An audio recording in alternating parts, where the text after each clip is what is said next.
Following up next is Rimsha Afreen from Aligarh. हम चाहे दुनिया का सबसे सुंदर संविधान क्यों ना रच ले, पर वो भी बेकार होगा जब तक उसे कारगर करने वाले लोग ना हो। नवंबर 26, 1949 को हमने अपने हाथ भविष्य निर्माण की एक कुंजी ली थी और आज फिर हम भारत के लोग एकत्रित हुए हैं ना सिर्फ उस कुंजी पर अपनी सक्षमता का हिसाब लेने। Greetings, honorable dignitaries, the respected panel of judges and esteemed members of the House. I, Rimsha Afreen, rise from the historic town of Aligarh to present my views on 75 years of the Indian Constitution, a journey of rights, duties and progress. I am speaking of a document which raised Ambedkar from the margins of a class to the hem of the nation, which believed in the judgment despite the illiteracy of its people. I am speaking of a charter crafted with prudence and thought. But the test remains the magnificent ideals of social and economic justice evanesce as Dalit workers drown in gutters and the status of an individual is determined not by his karma but by the accident of his birth, where we renounce practices derogatory to the dignity of women as our courts hold deny sexual violence to be rape, and as our economy expands and flourishes. 73% of the wealth we make is garnered by those 1% at the top. The 670 million, poorest 670 million see a unit percent increase in wealth, and the number of our billionaires jumps from mere 9 in 2000 to 343 today. Now, my fellow countrymen, picture the last man in the row, the poorest and the weakest you have seen, and answer in what measure has his life improved. That indeed should be the guide, not just to our national life, but to all individual and collective endeavor. Thank you.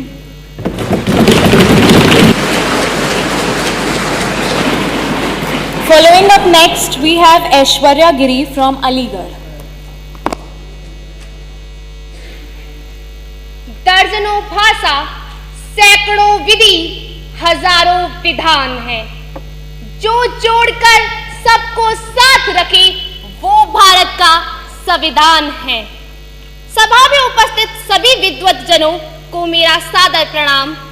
मैं ऐश्वर्या गिरी, nodal केंद्र अलीगढ़ से। मेरा विषय भारतीय संविधान के 75 वर्ष अधिकार, कर्तव्य एवं प्रगति की यात्रा। आजादी।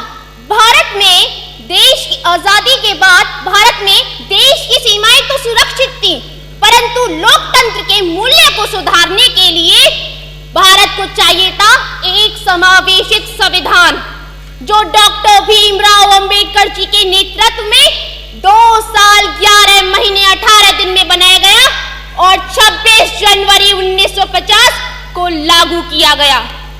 संविधान हमारे देश का एक पवित्र ग्रंथ है, जो सामूहिक और व्यक्तिगत स्वाभिमान को सुनिश्चित करता है और स्पष्ट करता है कि भारत लोकतंत्र की जननी है। इन 75 वर्षों में हमारे भारतीय संविधान ने लोकतंत्र को स्थापित करने में एक महत्वपूर्ण भूमिका निभाई है, क्योंकि यह सरकार की संरचना, नागरिकों के अधिकारों, शासन के बंटवारे को सुनिश्चित करता है, क्योंकि यह एक निष्पक्ष और जवाबदेह शासन व्यवस्था को सुनिश्चित करता है।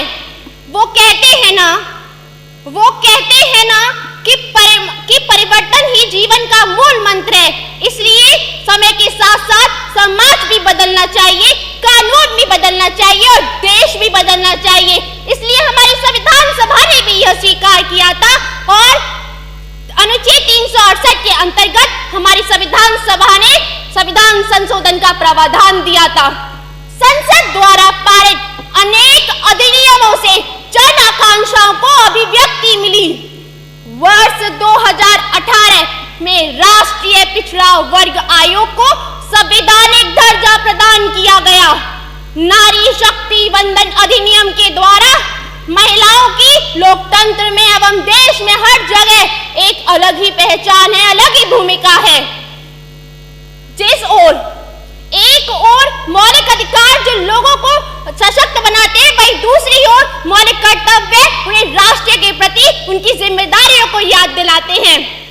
अंत में मैं इतना कहना चाहूंगी कि सभी नागरिकों को अपने संवैधानिक आदर्शों को अपने आचरण में उतारें और कर्तव्यों का पालन करें और वर्ष 2047 तक विकसित भारत के निर्माण में राष्ट्रीय लक्ष्य के प्रति अपने समर्थन के साथ आगे बढ़े।